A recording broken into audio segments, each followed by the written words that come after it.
Good morning, everybody. Uh, Thanks for joining us. Coming to you live here from NHPC World Headquarters in Edmonton. And it's Candace with another um, Facebook Live event. And I'm here coming from the practice management area. And today we're going to be talking about Reiki. And I have with me Gillian George. And I'm going to let her just introduce herself and give you a few little tidbits about her, and then we'll get into our chat. And thank you for joining on Facebook to watch this, or if you're watching it later, it's all good. We welcome you any way we can to participate in these events with us. So Gillian, introduce yourself. All right. Thank you so much, Candace. Hi, my name is Gillian George. I'm the owner and the practitioner of Compassion Center located in St. Albert, Alberta. I have been working with different energetic healing modalities such as BodyTalk and Reiki for over 13 years now. So I've had quite a bit of practice and quite a bit of experience with these modalities, especially Reiki. And I love what it can do. I've been so blessed to have this job. This is my full-time job. I used to be a dental assistant, a little background on me. Yeah. But I moved into energy healing more and more as I saw the benefits of what it could really offer people. So now I do this full time, Monday to Friday and the occasional Saturday, but I really love witnessing what it can add, offer, help with, smooth out for people's lives. Like it's wonderful. And Reiki is so gentle, non-invasive, and with the proper training, it's available to everyone, which I also love because I really believe that energy work is for everybody. It's not just for a special few or, people who can do it. It's for everybody who's been trained and wants to access Reiki energy. So yeah, I've been doing this, like I said, for 13 years. Awesome. My business is Compassion Center. I do have a website, www.mycompassioncenter.com. If you're interested, you can go check me out on there. It tells all about Reiki and the other modalities that I do as well. So if you're interested, hop on over there, or you can send me a message if you have more questions about Reiki. My email is Gillian with a G, so Gillian at mycompassioncenter.com. Excellent. Okay, good. And this again will be recorded for people to, look back later, or if we could repeat that at the end of our discussion here today too. So no worries, Gillian. So if you had to tell somebody, how do you describe what you do as a Reiki professional, Reiki practitioner? So if somebody says Reiki, what do you do? What do you actually do? What are you trying to do? Well, if someone asks that, and that is the question that I actually do get a lot, because a lot of people don't know what Reiki is, or they've kind of heard, different things, or they're not, like, one friend says this and a coworker says this, and they're not really sure what it is. So when someone asks me about Reiki, I usually like to give them a little bit of a background on it, so they know, like, what is this? Where did it come from? It's not just this magical thing that floated in. So Reiki was founded by Dr. Mikao Usui in Japan. So Dr. Usui was a very well-educated man, very well-versed in medicine, psychology, and theology. He had a point in his life where he had learned quite a bit, but he really had this kind of inner nudge that he wanted to learn more, or that there was something more that, the universe or the world could offer.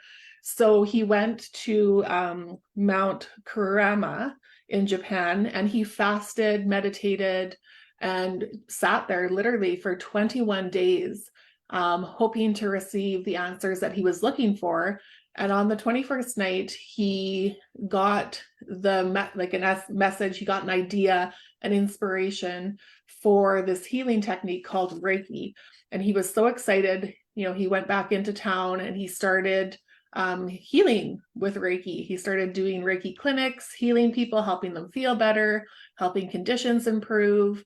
And he started teaching other people as well. And from Japan, it kind of branched out to a Japanese American lady, and then into the West that way, at least for our side of things. Sure. So when you have a Reiki session, often you'll come into the practitioner's office, or if they have a home office or wherever they're working out of. Reiki is always done fully clothed. You'll either lie down on a massage table, or sometimes you can sit in a chair if that's more comfy for you. It doesn't matter, whatever is most comfy. And then the trained Reiki practitioner will channel pure white healing universal or source energy Reiki light from their hands, and using the symbols that they've been taught in their Reiki courses into the client's body to activate the client's natural healing processes of their own body and mind. And it helps to restore physical, spiritual, and emotional well-being. So it's very gentle. It's very, it can be hands-on or hands-off. So it can be the practitioner. Some practitioners use hands-on, some use hands-off, and it can be your preference as well. You can ask for hands-on, or you can ask for hands-off if you're more comfortable with that. Either of them work. And Reiki just helps with the universal healing energy and universal energy flow. So it said when that energy is low, we're more apt to get sick, we're more apt to feel tired, unwell. And when that universal energy is high, or we've been channeled in some nice Reiki to help boost it, then we're more likely to feel healthy, happy, well, less sick, all those kinds of wonderful things that people really want. And Reiki is, like I said, so gentle and non-invasive. And a lot of people after their session, they just feel really good and relaxed, and it feels nice. So that is, yeah, Okay. in a nutshell, what a Reiki session is. That's what a Reiki session is. So if, what drew you to this practice? What made you think, that you could help somebody with their energy and help them feel better? And like, what brought you to this practice? Was it an event in your life? Did you try it? How did you come to be a Reiki practitioner? Oh, that is a good question, Candace. It was a couple of things, actually. So when I was a child, when I was younger, I was just very naturally curious about energy, the possibilities of energy, what we could achieve. So I always felt drawn to that. And then when I was in my early 20s, I got a chronic condition of arthritis that was quite severe. And so, I went to my doctors, got checked out and everything, and they were able to offer me what they could from a Western standpoint. And I just Yes. felt like there was something else that I could be doing that would help make my condition better. So that's when I started searching out BodyTalk and, of course, Reiki. And Right. throughout the years of doing these modalities, and this is not a guarantee for everybody, but this is my experience, throughout the years of receiving these modalities, my condition actually is not here anymore. I do not have it. I haven't had it for years. So that really got me into the potential and possibility of Reiki and energy work and what it can offer people, especially, when they've gone the Western medicine route, which I am not, Yeah. anti-Western medicine. I think it's just about finding the right tool when you need it. For Right. example, like if I'm having a heart attack, I will be going to a hospital. I'm not Exactly. looking for someone for Reiki. Yeah. But, if I've been to a doctor and everything checks out and they're like, yep, this is, you're good. And, or, they give me some medication, but I still don't feel like as well as I'd like to, or I feel like there's something missing, that's perhaps when I would search out energetic healing modalities such as Reiki to help complement Western medicine. So they're really meant to kind of work together to enhance each other. And it's not one side or the other. It's really a Absolutely combination. not. Yeah. Yeah. I know we, uh, caution all NHPC members, and we are, should be advising our clients as well that, this does not take place of any medical intervention that has to happen. This isn't, like you say, an either or. So this is an adjunct of things that you can use in your treatment with whatever other treatment that you're using that it might help. So are there different types of Reiki? Or like how you mentioned Usui, and I've heard that name before, but how do you, if somebody's looking to study Reiki, do they read a book? What types of Reiki are there, and how do you learn about them? How do you get trained? Okay. Yeah, so Usui is one of the main types of Reiki, especially in Western culture. And a And lot of that's people the say, Japanese-based one. yes, so that's directly from the founder, Dr. Mikao Usui. That branch of training is directly named after him. So there's Usui Reiki. With Usui Reiki, some people say, like, because it was brought to the West by an American Japanese lady. So some people say it's a little bit westernized, but I mean, still is an amazing form of healing. So there's Usui Reiki, which I have taken.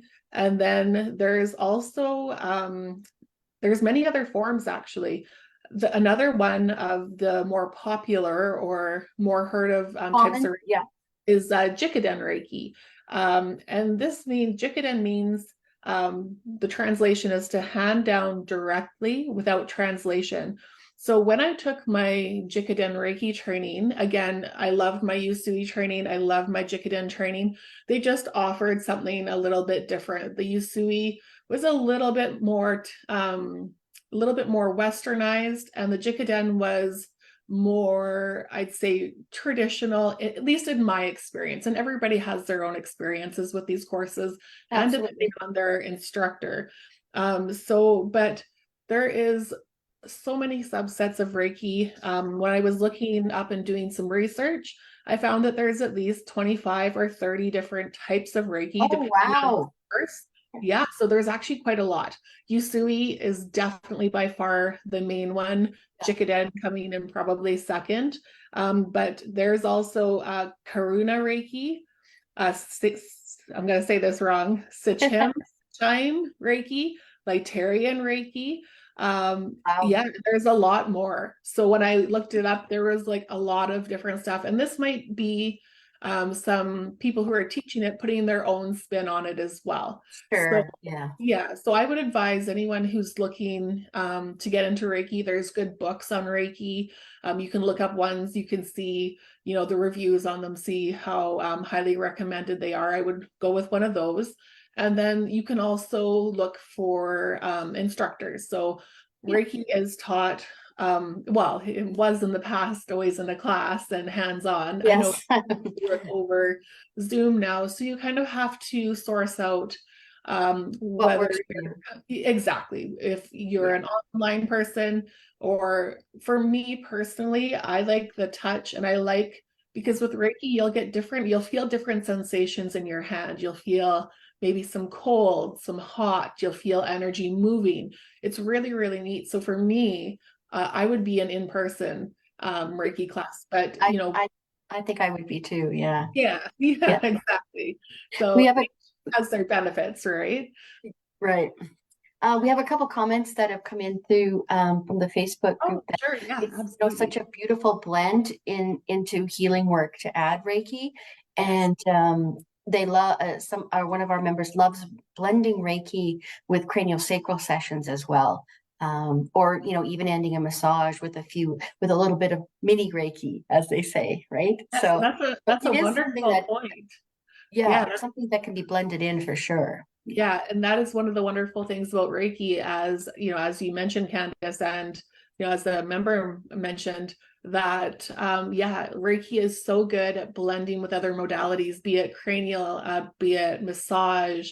I use it with BodyTalk and with the other healing modalities that I do in my office. So you can really use it with anything. So it's a great add-on for a lot of different modalities.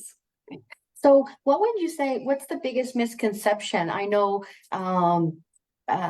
myself as a massage therapist, people will say to me, oh, well, that's a short career. Your hands are going to give out in 5 years. Or you know, that's sort of a misconception that it's all in your hands and it's going to get, you know, you're going to burn out very quickly. But and you know what, so what's a misconception about a common misconception that you've run into about Reiki? You know, it's all voodoo. It's, you know, what is it that you're hearing from people that has kind of been, you know, a little bit out there, I guess.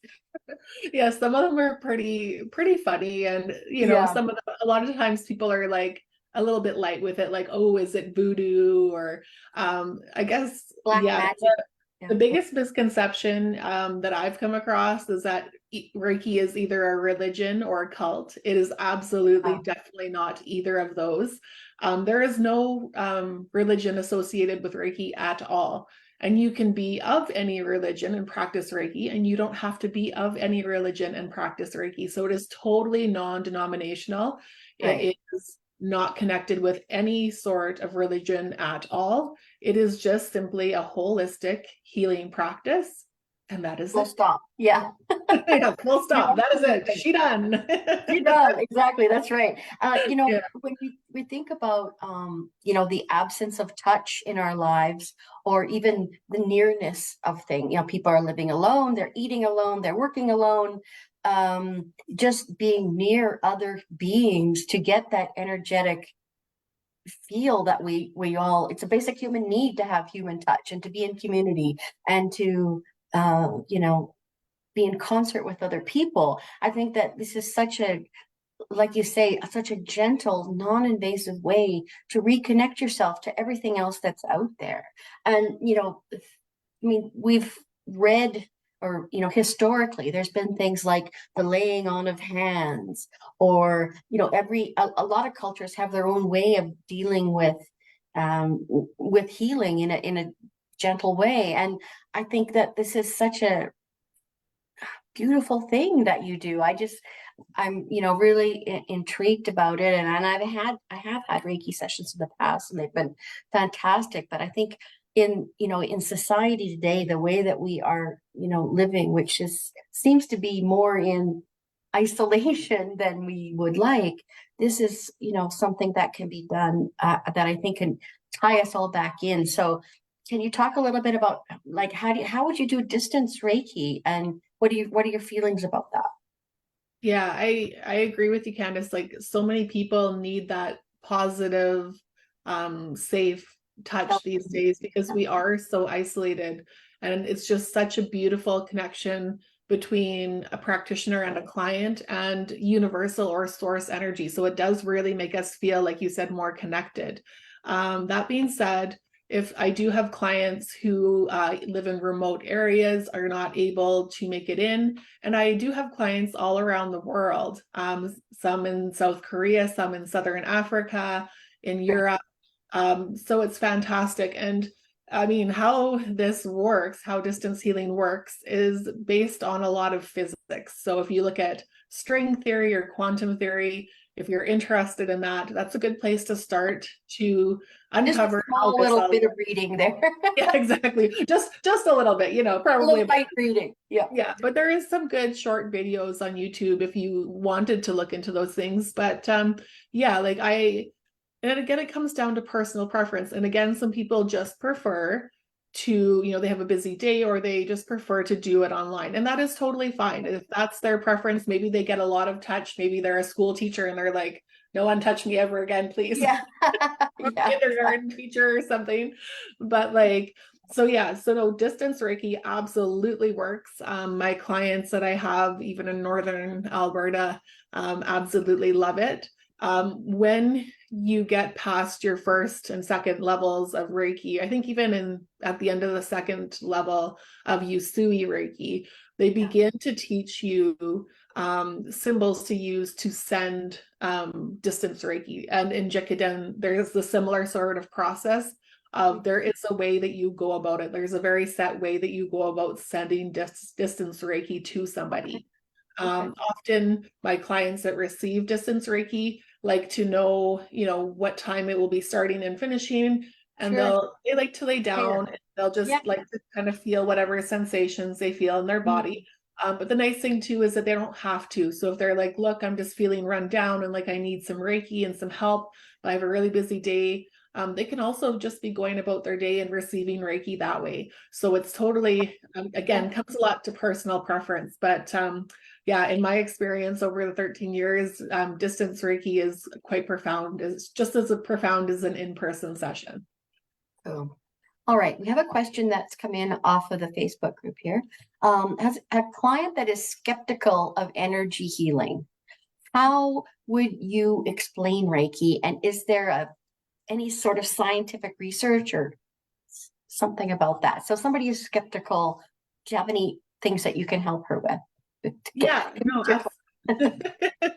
absolutely. I was actually quite skeptical of all energy healing when I started my learning. I was like, I don't know if this is, true or if it works or whatever. So I slowly dipped my toes in, and as I got my training and saw the results in people, I became to, see more and more what it could offer. So what I would offer to someone who's skeptical is there are great studies actually out there of people using Reiki in hospitals. So there's studies that you can look up of them using Reiki in hospitals. It's a lot more common, perhaps in other countries, but there are some really good studies that you can find and you can read up on, especially if you like that scientific kind of piece of it, which a lot of people do. That's great. So I would say kind of to look into where it's been scientifically studied. There's a lot of scientific study, like I said, with hospitals, different conditions. Yeah, and then I would say just to come in and try it, because it's like, if you never gotten water, how would you know what that felt like? Or if you never rode a bike, would you fully understand it? So really the best way is to come and try a session and just see what it does for you. Reiki is always positive. It is always light. It is always beautiful, healing, relaxing. There's never anything negative. Just come see what it does for you. Hopefully I answered your question, and I think maybe some of the stuff I talked about at the start maybe could have answered that as well. Sure. Yeah, no, I think that's great. I think that's great. Now, how I know even as a massage therapist, I ran into this, and for those of us that might be new to natural health practice or not, how when you're working with energy all day, how do you keep your boundaries up but still be open enough to be to help with the energy flow? How do you not just take everything on and be exhausted at the end of the day? I mean, that's got to be a big skill or a big part of the Reiki training. Yes, absolutely. So when you go for your Reiki training, your teacher should provide you with a way or a couple ways of protecting yourself energetically before you start any session. So they will teach you when you go to your course, or they should teach you how to energetically ground and center yourself and keep your emotions here, and then be able to openly work with the client and whatever comes up for them and not take it on. So there's a variety of things that the Reiki teachers will teach you. There's some different symbols that you can use, that kind of thing. Yes, and every person starts to develop kind of their own, favorite way to protect themselves. I like to kind of wrap myself in an energetic Reiki bubble before I start my day.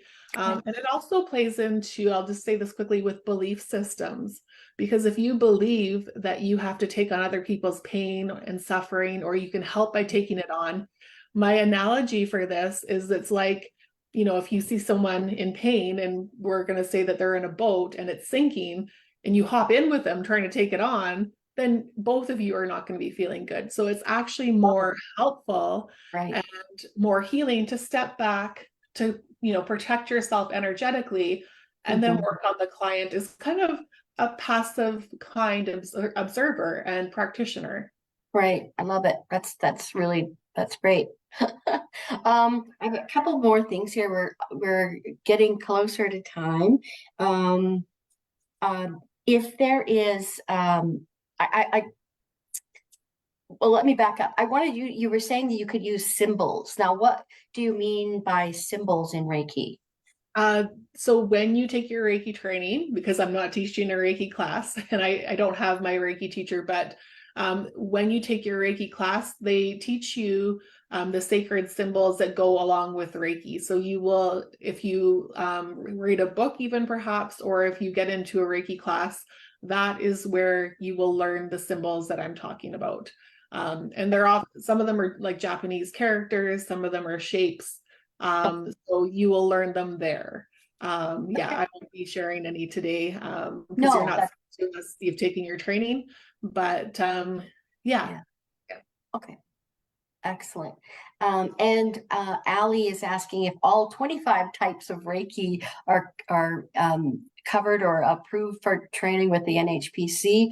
I highly doubt that we've had 25 different types come through the door. But I can safely say that, your Reiki training that you take will be accepted by NHPC if it meets our current standard for entry. So Ali, off the top of my head, I can't tell you what that is, whether what specific training hours or whatever that is, but I'm sure we can make something work if you're really interested in that. All right, is there anything else that you sort of wanted to add, or something that you thought people should know if they're interested in taking Reiki or interested in trying Reiki, either of them? Yeah, I just wanted to add that a lot of people seem to be quite interested in protecting themselves against, like with Mm, energetic boundaries and stuff. And it just becomes a practice. It becomes a practice of getting to know how you like to do it, which ways work for you, which ways you work, which ways you feel most grounded. And that can be through meditations, that can be through mental imagery, that can be through a set of things that you do, that can be through the Reiki symbols.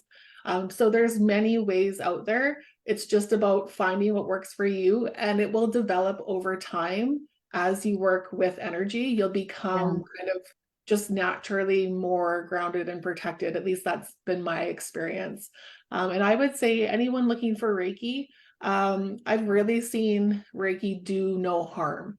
It is just exactly. a very gentle, non-invasive, which is great because you're not, putting anything into your body. There's no side effects. So Exactly. Reiki is really just a beautiful complement to our health system that Yes. you can use. And this is, something that's in your hands, in your power to help boost your own health, happiness, emotional health, mental health, again, boosting it in collaboration with Western medicine. But it's just a really beautiful way that you can help take care of your own health and wellness. Exactly. And I think, anything that you are proactively doing as well for yourself just has so many benefits. It can get you on a journey to something else that you never even thought was going to be there. I think, and as a practitioner or as somebody out there, watching this who is a layperson who just may want to try Reiki for, to help with their own anxiety or physical complaints or whatever it might be. I mean, trying it is, like you say, there's no risk to this at all. There's contraindications to a lot of different natural health practices that are out there. If you have hypertension, you don't want to have a hot stone massage. There's all these different things, for example, but Reiki can be done virtually to anybody, and that's why we do see it in hospitals. We do see it in hospice care. And young or old, I think it's just um, it's a fantastic thing, and I think everybody should reach out and try it. So Absolutely. yeah, I think it's great. And I hear from the office here that to look to be recognized as a Reiki practitioner with the NHPC, you have to be taught from another Reiki master on how the practice um, works. So, and then, but if there's some other specific things, please let's reach out to member services at nhpcanada.com, and you can ask your questions right to the source, get some good answers there. Okay. Again, let's have your website so people can also get information on Reiki there and more information about you. Sure. Again, so my name is Gillian George. My business is the Compassion Center, or called Compassion Center. My website is www.modality, My Compassion Center, and center is spelled CENTER.com. So www.mycompassioncenter with an ER.com. And on there, you can learn all about me. You can learn all about my background, all about my many trainings in both Lots of university different and the energy. energetic world. And it does tell all about the Reiki treatments and the other modalities that I do as well. You can also email me at, again, Gillian with a G, so Gillian at mycompassioncenter.com if you have any further questions. I would be more than happy to try to help answer them the best that I can. That's great. Thank you so much, Gillian.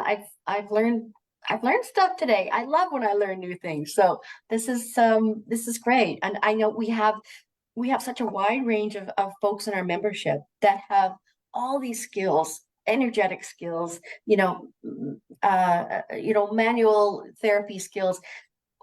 We just need to tap into this so we can all learn from each other, and hopefully, for those of you watching and listening, this is a good way for you to have learned something about Reiki. So before we sign off again, please feel free to contact the office if you have any suggestions about topics you'd like to see in a Facebook Live.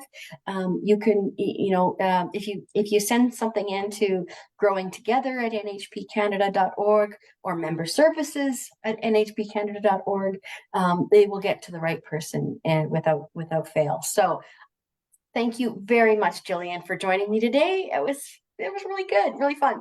So I'm going to sign off from NHPC World Headquarters here in Edmonton, and thank you all for joining us out in Facebook land, and we'll see you next time. All right. Thank you so much. Everyone have a good day.